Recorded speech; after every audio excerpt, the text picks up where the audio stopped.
Bonjour, le sujet de cette vidéo, c'est le Kiddush Rabbah et d'où nous vient-il? En introduction, je voudrais dire que le peuple juif est un peuple avec des dizaines de milliers de traditions, dont beaucoup varient de communauté en communauté. Et il me semble que bien souvent, nous les acceptons comme telles, sans nous poser des questions sur leurs origines, soit par manque de temps, soit manque d'intérêt, enfin peu importe. Ces traditions nous apparaissent fréquemment comme ayant existé depuis toujours. Il se trouve qu'il y a 2 ans, j'ai eu l'occasion d'étudier une année à l'Institut Scherter, un institut conservative. Et j'ai beaucoup appris et cela m'a sensibilisé à des pans entiers du judaïsme avec lesquels je n'étais pas du tout familiarisé. Cette vidéo se base sur un cours donné par le Rav Golinkin, qui est le directeur de l'Institut Scherter. Le Rav Golinkin est une personnalité exceptionnelle, à mon avis, dotée d'un savoir encyclopédique au niveau du judaïsme, peut-être dans d'autres niveaux, mais je ne sais pas, et qui est plus rapide que Google pour sortir des informations qui sont liées à notre tradition. C'est assez impressionnant. Donc, qu'est-ce que c'est que ce Kiddush Rabbah, ce Kiddush que nous faisons le matin de Shabbat, et que savons-nous de lui? Eh bien, nous allons commencer par prendre un texte du Mishnah Brura. Le Mishnah Brura, c'est un commentaire sur le Or HaChaim, qui est la première partie du Shulchan Aruch.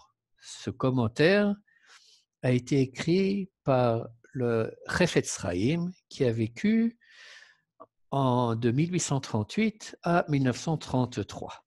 La référence du passage que je vais citer, que je vais lire, c'est Rapat Resh Pei Tet.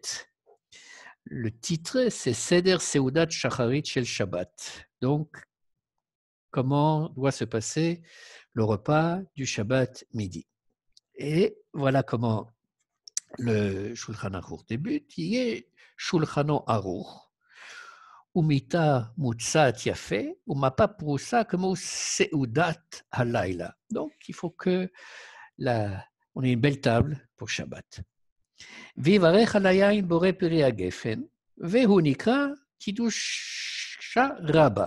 Et quelle bénédiction doit-il faire? Il doit faire la bénédiction sur le vin, boré peri hagafen, et ceci s'appelle le kiddush rabbah. Maintenant, qu'est-ce que dit le Chefetz Chaim, le Mishnah Brura? Il dit la chose suivante.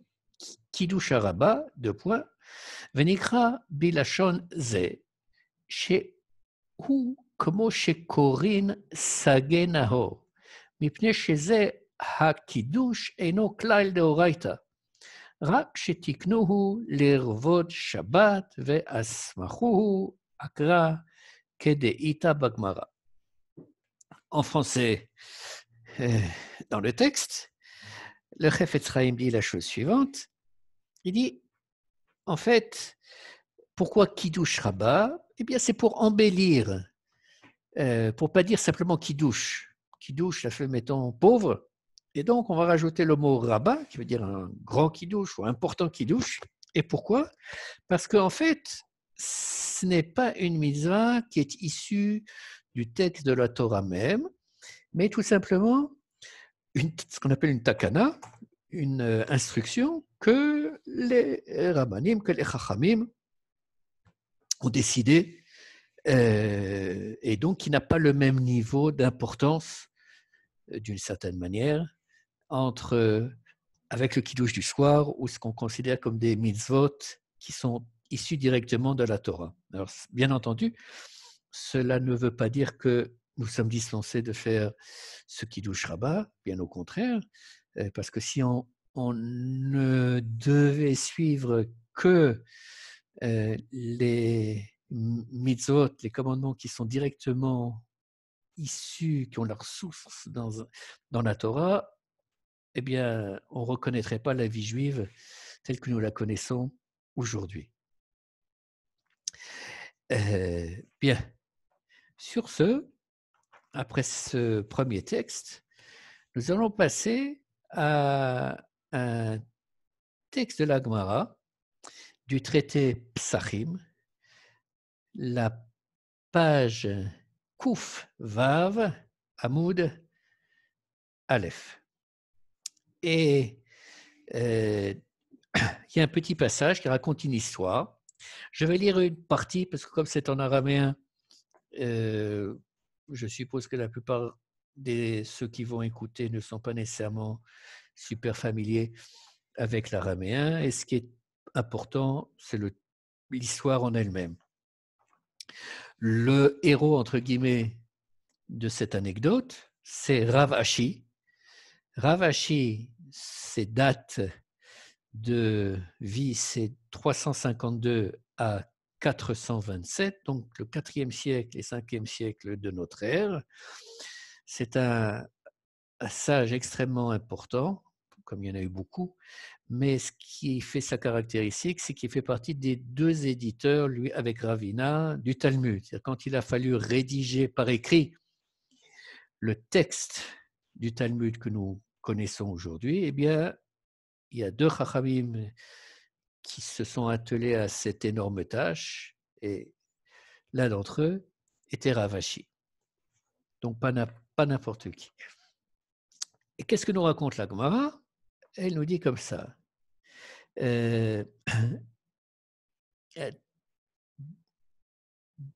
Bayom Maim Evarech, c'est-à-dire le jour de Shabbat, quelle est la bracha qu'on fait sur le vin?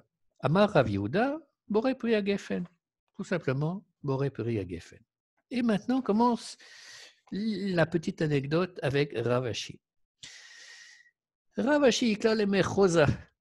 Rav Ashi était en balade, pas à Shabbat, mais à Shabbat, il est arrivé dans un village, dans un bled où il n'avait jamais été précédemment, et il a été accueilli avec tous les honneurs dans la synagogue du village, de cet endroit.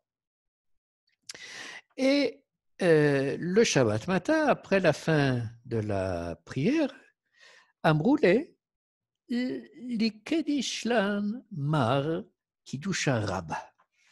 S'il vous plaît, faites-nous l'honneur, Rav Ashi, de dire le Kiddush Rabba.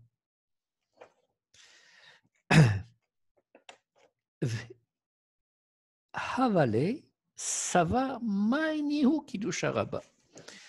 Et Rav Ashi devient extrêmement perplexe. Il n'a jamais entendu parler de Kiddush Rabba. Il n'a pas la moindre idée de ce qu'il est supposé de faire, et donc il n'est pas très à l'aise.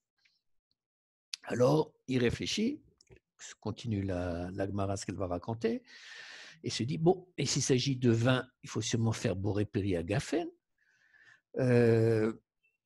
Si c'est Rabat, je suppose qu'il faut, comment dirais-je, que ça dure un peu plus longtemps qu'une bénédiction simple. Et donc, il fait la bénédiction de Boré Peri Agafen en l'étirant. Et quand il a fini de faire la bénédiction, il regarde autour de lui, puis il voit qu'il y a une vieille personne qui commence à boire. Donc il se dit, ben voilà, c'est bon, j'ai fait ce qu'il fallait faire et je peux boire maintenant le vin. Qu'est-ce qu'on apprend de cette petite histoire? C'est que au 4e, au 5e siècle de notre ère, on ne sait pas ce que c'est que le Kiddush Rabba. Nous, on sait, mais eux, Rav Ashi ne le savait pas. À part ça, il y a un petit point, une petite question qu'on peut se poser, c'est que là, il s'agit d'un texte qui traite de Shabbat. On a un traité, une masechet dans le Talmud qui s'appelle Shabbat et qui traite principalement de tout ce qui concerne Shabbat. Et c'est vrai, pour ceux qui fréquentent un peu le Talmud, que la Gemara fonctionne beaucoup par association d'idées, que par conséquent, on va pouvoir trouver des sujets différents par rapport au sujet principal qui est traité dans une Maseret. Mais a priori, ce passage-là serait plus à sa place dans le traité de Shabbat que dans le traité de Psachim. Ce qui va nous amener à la période des Gaonim, et plus précisément à Rabbi Sadia Gaon, né en 882, décédé en 942, donc 9e et 10e siècle de notre ère. Dans l'un de ses écrits, Rabbi Sadia Gaon traite de la Haggadah de Pessah et du texte, entre guillemets, kasher, oui, de la Haggadah de Pessah. Qu'est-ce qu'il doit y avoir, qu'est-ce qu'il ne doit pas y avoir, qu'est-ce que c'est une Haggadah, une bonne Haggadah. Alors, pourquoi? Parce que bien qu'il y ait un tronc commun dans toutes les Haggadot qui ont pu se développer au fil des générations et des communautés, il y avait quand même pas mal de variances. Et Rabbi Sadia Gaon va s'insurger contre l'une de ces variances. Et voilà ce qu'il écrit, je vais le lire en hébreu et je le traduirai après. Hosifu rabim michavereinu, beaucoup de nos amis, al nusach ha'agada, au texte standard de la Haggadah, bracha, betor boré peri hagefen, une bénédiction. Ils ont rajouté une bénédiction à l'intérieur de la bénédiction de boré peri hagefen. Hamatrila be, cette bénédiction commence par Asher bara yain assis, c'est-à-dire qui a créé le jus de vin, si je puis me permettre, vechatimata, qui se termine par Baruch ata Hashem, Hamelech Hameromam Levado, Ha'el HaKadosh, Boré Peri Hagafen. Donc, il se termine par Béni sois-tu, Seigneur, Maître du monde, qui est le roi élevé tout seul, un Dieu saint qui a créé le fruit de la vigne. Donc, apparemment, cette bénédiction sur le vin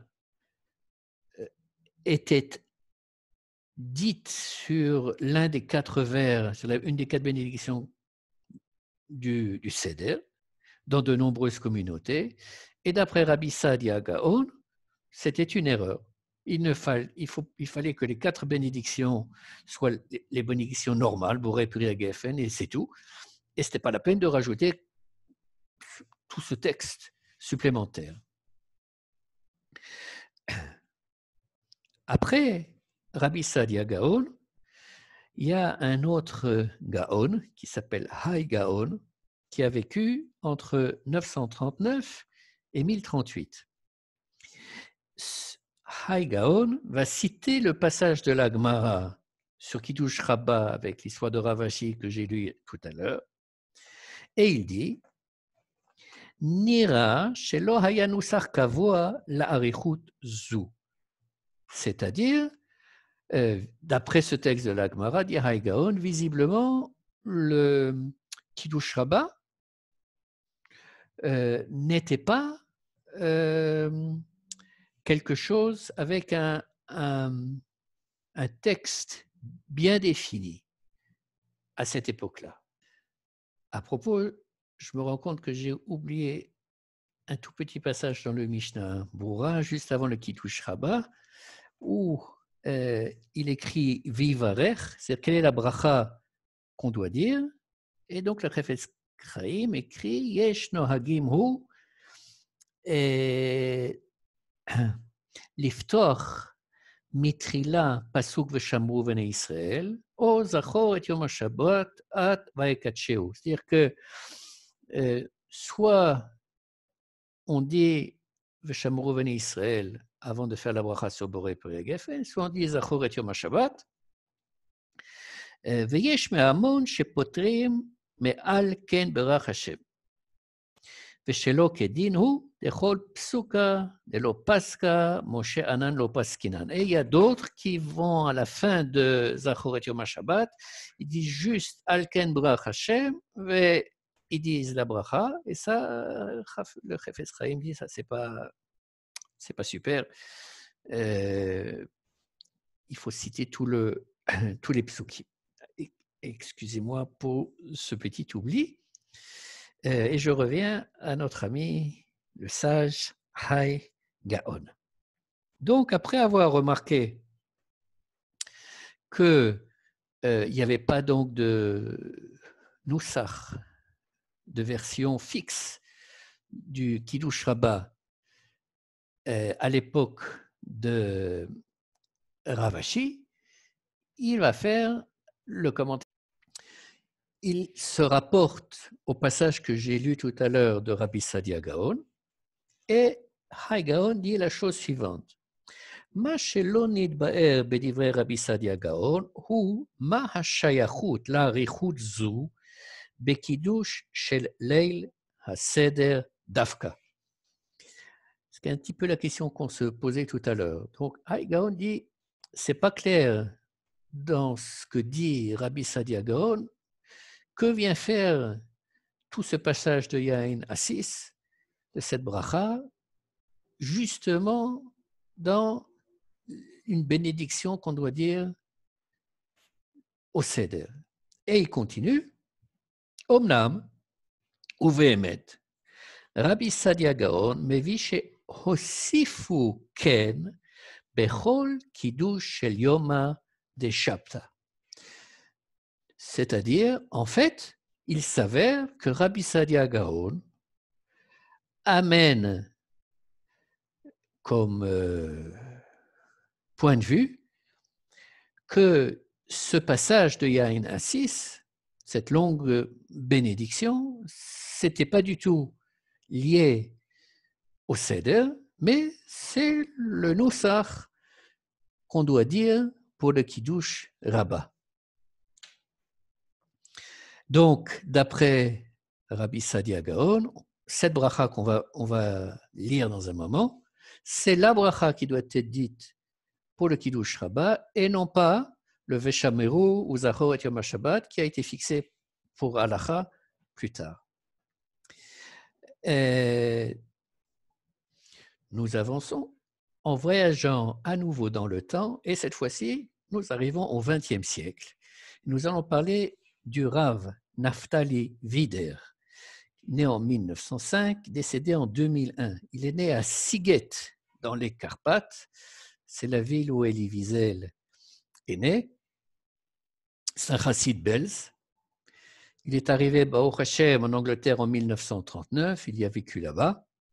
Et c'est un grand monsieur et un chercheur. Il a décidé de se consacrer à l'étude des différents textes des prières dans le monde juif. Ça a été son œuvre majeure. Il a écrit d'autres livres, mais ça, c'était vraiment son œuvre avec un grand O majuscule. Et en 1998, il publie une anthologie qui s'intitule, en hébreu, Itgabshut Nusach HaTfila Bemizrach Uvema'arav Kovetz Ma'amarim. Donc, comment c'est constitué le Nusach, les versions officielles des prières à l'est et à l'ouest, donc en Kilot Ashkenaz et Séfarad, série d'articles. Ce livre a été publié par le Machon Ben Tzvi et il s'agit d'un ouvrage de 860 pages. Maintenant, sur quel document le Rav Naftali Vider s'est-il basé pour sa recherche? Eh bien, en Angleterre, à l'université d'Oxford et à celle de Cambridge, sont arrivés des milliers de manuscrits en provenance de la Gniza du Caire. Il faut savoir que au début, notre tradition était purement orale et au bout d'un certain temps, il a fallu la mettre par écrit vraiment. Il n'y avait pas de livre, Gutenberg n'existait pas encore. Et donc, il fallait écrire à la main. Et c'est énormément de manuscrits dont malheureusement beaucoup ont disparu, ont été brûlés. Mais à la Gnesa du Caire, il y en avait énormément et des milliers de manuscrits juifs sont arrivés à l'université de Cambridge et d'Oxford, et c'est là où le Rav Wider a fait sa recherche. Et dans le cas qui nous intéresse, à Cambridge, par hasard, entre deux pages, dans un livre ou un manuscrit qui s'appelle Achavat Haggadah Bimei HaBenaim, c'est-à-dire une extension de la Haggadah au Moyen-Âge, il a trouvé le texte exact et complet de cette fameuse bénédiction du Yain Assis. Du Assis, j'ai regardé dans le dictionnaire, il y a marqué jus, donc le jus de vin, ça fait bizarre en français, mais c'est comme ça qu'il faut le traduire. Donc, de petites notes, l'opposition de Rabbi Sadia Gaon à ce que cette fameuse bénédiction soit inclue dans la Haggadah correspondait à une réalité. Et ça, puisque il a trouvé le texte dans un manuscrit qui traitait de la Haggadah de Pessah. Et donc, on peut aussi partir du principe, à mon sens, que le Rav Hai Gaon, quand il nous dit que ce Noussar de Yain Assis, c'était ça, la bénédiction du Kiddush Rabbah, ben, visiblement, c'était le cas. On ne sait pas exactement quand, on ne sait pas dans quelle communauté, mais ça s'était répandu. Et maintenant, je voudrais vous lire cette très belle bénédiction, et je vais essayer de la traduire, ce qui est une autre paire de manches, mais voilà. Alors, Baruch ata Hashem Elokeinu melech haolam, Asher bara yain assis, qui a créé le vin assis, le jus de vin, vetirosh tov me'atse gefanim, et du bon vin des vignes, vehu arev la nefesh vetov la adam, et il est agréable à l'âme et bon à l'homme. Umesamech lev umhatzil panim, il réjouit le cœur et le visage, le panim. Vehu tanchumim la'avelim, et c'est une consolation pour les endeuillés. Umare nefesh yishkechu rishan, et ceux qui sont tristes profondément, ils trouveront également, ils pourront oublier leur tristesse. Vehu refoua lechol shotav, et c'est un médicament pour tous ceux qui vont en boire. Le misheyishte betam ou vedat, pour celui qui va en boire en sachant l'apprécier et avec intelligence. Ou simchat levav sasson, et donc ce vin est une source de joie, d'allégresse, verov gila lachotim bo, et d'exultation, de grande exultation pour ceux qui vont le boire. Hu Eloheinu yetzaro me'az, c'est notre Dieu qui l'a créé depuis l'origine. Lehit aneg b'ma'asim konenu merosh, pour que nous ayons du plaisir à le déguster. Shekol shotav yevarechu lael, de telle sorte que tous ceux qui vont boire béniront le Seigneur. Vishabechu la yotzer bina, et ils rendront des shevach,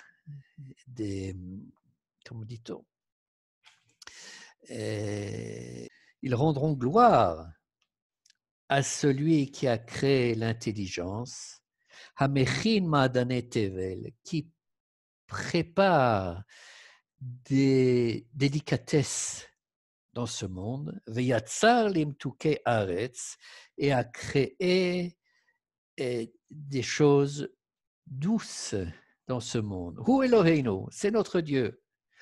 Ou Asher bara tirosh min hagefen, qui a créé le vin de la vigne.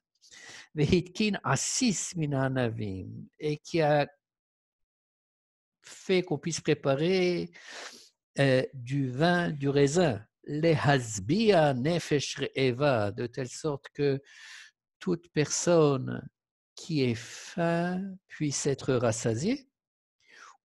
Lemale nefesh shokeka, et qui va rassasier et qui va remplir la personne qui désire. Shotav yismach libo, ceux qui vont boire de ce vin, leur cœur sera réjoui. Al perim ha'asav yevarechu levoreu. Sur les fruits de ces actes, nous bénirons celui qui les a créés. Baruch ata Hashem, Hamelech Hameromam Levado, Ha'el Akadosh Boré Peri Hagefen. Personnellement, je trouve que c'est une très très belle beracha, vraiment superbe. J'avoue que je regrette qu'elle n'ait pas été adoptée comme Noussach pour le Kiddush Rabbah. Peut-être que nos sages ont eu pitié de nous et qu'ils ils se sont dit, bon, on a déjà fait le Birkat Amazon qui est très long, oui. Alors on va être miséricordieux par rapport à Am Israël. On ne va pas lui imposer un Kiddush Rabbah qui n'en finit pas. On va se contenter soit de Veshamero ou de Zachor et Yom HaShabbat.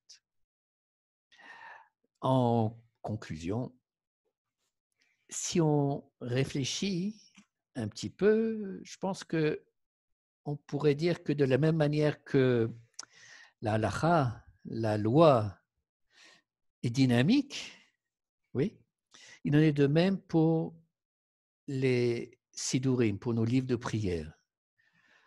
Si je dois prendre juste un exemple, en Italie, le sidour des Juifs de Rome n'était pas identique à celui de ceux de Venise, etc.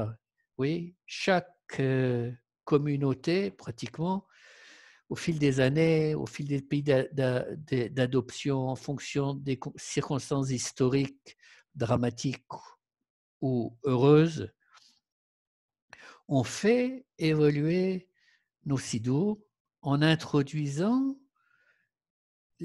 les passages qui leur semblaient importants dans leur communication vis-à-vis de Dieu.